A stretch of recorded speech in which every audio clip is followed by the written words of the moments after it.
What are you looking at? Isaac? Dad. He's in the forest, hiding in trees. His body's different. What do you mean? Do you think you could draw him for me? Come. Don't be scared. Daddy's Head. Another week, another busy time preventing me from getting to a theater. Also, real quick,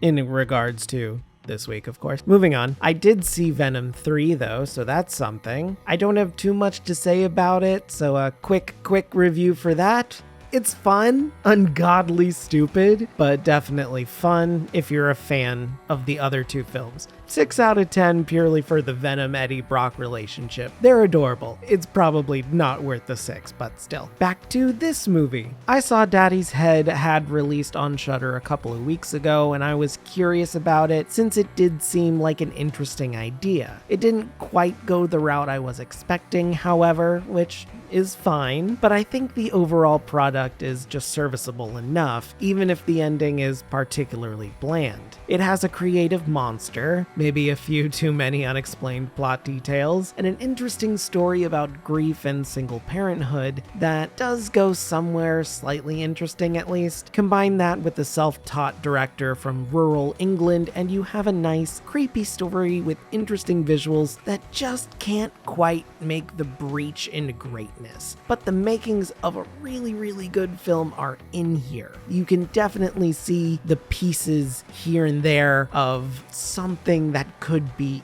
very interesting and really good. Let me explain. So what is Daddy's Head even about? The film follows a newly widowed stepmother named Laura as she tries to take care of her young stepson, Isaac, after a car accident ends the father's life. Struggling with grief and trying to understand each other, the two find themselves being visited and stalked by a creature that appears with the late father's face, beckoning Isaac into the woods. Right away, I want to point out that this is a great setup. Like, it's really good. It's a bit well trodden though, I'd say. My first thought going into this and seeing what was going on was Skinwalker, but that doesn't make much sense coming from an English production. Skinwalkers are predominantly Native American, so it's a little weird to think of it as, oh, it's an English Skinwalker movie. Okay, weird, but either way, skinwalkers are never even mentioned in the movie at all, so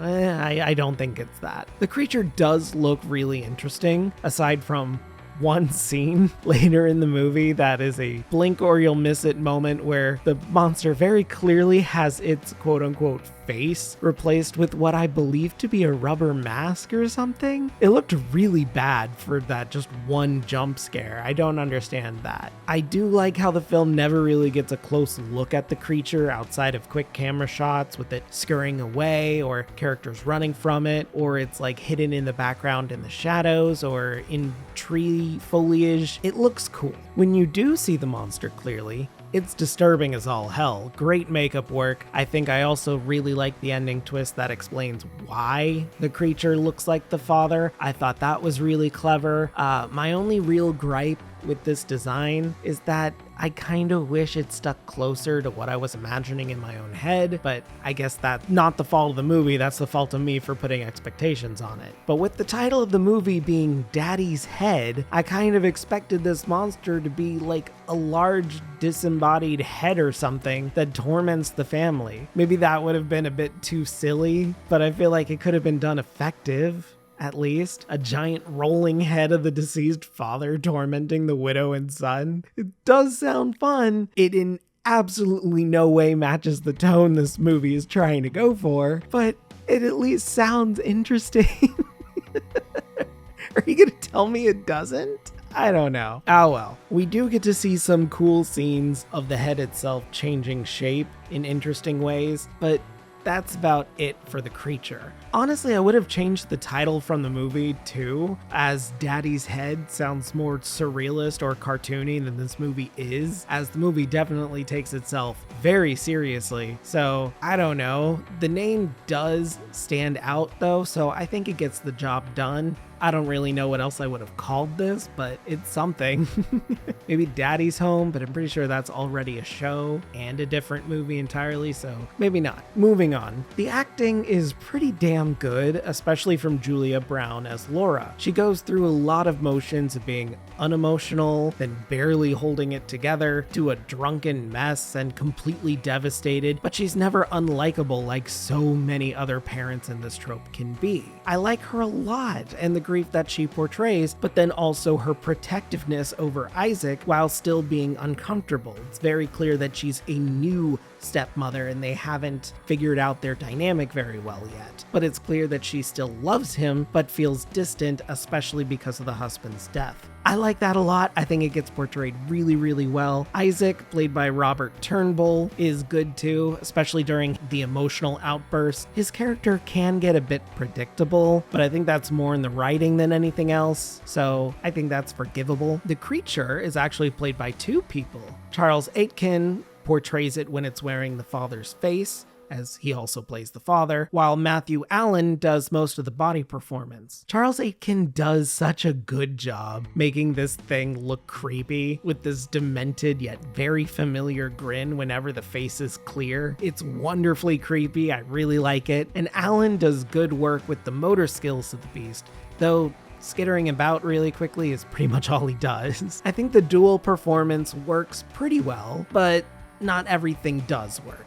As for what doesn't, the story does kind of peter out at the end. Instead of a big climax, we get what feels like the start of a climax, just barely starting, and then the movie just ends and moves on to the resolution. Why? We had a climax going and you didn't want to keep that going? Okay, maybe just have another 2 or 3 minutes. I don't know. Jeez. I don't know if the filmmakers ran out of time or budget, but it just feels very, very unfinished. We do get a fun final reveal and look at why the creature looked the way it did, but it just feels odd just to cut from the start of a climax to this resolution out of nowhere. It doesn't really work for me. There are also a few plot points that are never brought up again that kind of bother me. For example, there's a very early scene regarding smoke billowing up from the woods, but then there's no fire that causes it. That's never brought up again. There's a family friend that also shows up a few times and affects the story a little, but his plotline is never given closure. He just kind of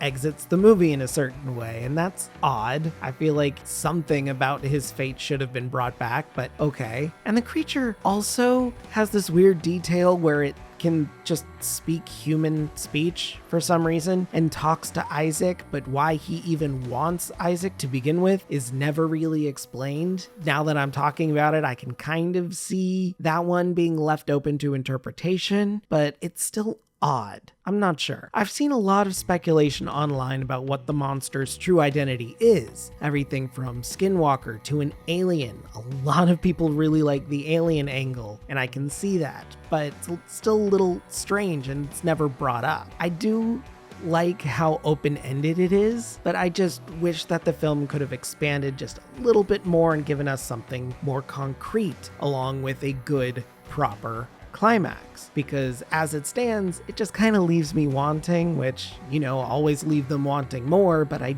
feel like you kind of cheaped out here. I think the director, Benjamin Barfoot, told a good story and has potential as a director, but I think he just needed to expand on this just a little bit more. Unless, of course, a lot was cut for budgetary reasons. I'm not sure, so there's that. I can only go off what the film shows me. So if I were to make the movie better, I'd expand the ending like I'd said, I'd change the monster slightly, maybe make it so it couldn't speak at all, and instead put the effort on Isaac wanting his father back so he just blindly chases this thing wherever it goes. I think that'd be an interesting take to explore. I'd also tie up some of the loose ends dangling throughout the movie as well. Like the monster at one point steals a knife for some reason. It has claws, so why would it bother stealing the knife unless it's trying to give a misdirection to Laura? That doesn't make sense, but okay. Now that I'm talking about it, I can kind of imagine why I would take it, but it still doesn't make sense and it's not concrete. So I would just edit that a little bit more, make sure that we understand what's going on better. I would just give just a little more explanation. Otherwise, I'd keep the resolution portion. I do think that's great. So I don't know. Overall, I do recommend this movie, but I'll say to go in with it with tempered expectations. It's a good movie, not great, and definitely wants you to plug in the plot holes on your own, which, I can forgive some of that, but the lack of a proper climax and everything else just really drags it down for me. Give it a watch on Shudder if you're interested though. I think you'll have a decent enough time. So ultimately, Daddy's Head gets a 6 out of 10 from me. Hey guys, thanks for sticking around for another one. Yep, we're back to Shudder. Shudder has a lot of good things right now. There are some movies in theaters that I've missed that I really do want to see. Like, I do want to see Terrifier 3. I do want to see Transformers 1. I've been hearing fantastic things about that movie, but it's getting blown under because The Wild Robot had way more marketing or something. So I don't know. I'm curious about it. I want to see it. Wicked is out in a couple of weeks. I'm definitely going to check that out. I did hear about this one movie that's in theaters right now called Heretic. That seems really interesting. Hugh Grant is in it. It's more of a thriller, it sounds like, but I don't know. Maybe I'll check that out. Maybe not. I don't know how busy this weekend's gonna be. Jesus Christ. Anyway. Oh my God. Thank God for Shudder having so much good quality stuff that I could just turn on whenever I'm bored and can't make it to a theater, so I can just watch something here. Oh yeah, The Substance is out on video on demand. I should definitely check that out, maybe, probably, possibly soon. It sounds fun. I don't know. What did you guys think about this movie? Did you see it? Let me know in the comments below. How would you fix this movie? What do you think the creature was? Just remember to tag your comments with spoiler, just in case people don't want to get spoiled. And yeah, don't forget to like the video, subscribe, ring that bell so you don't miss a video. And yeah, that's it. Have a great day, and if you're not, have a better one. See ya.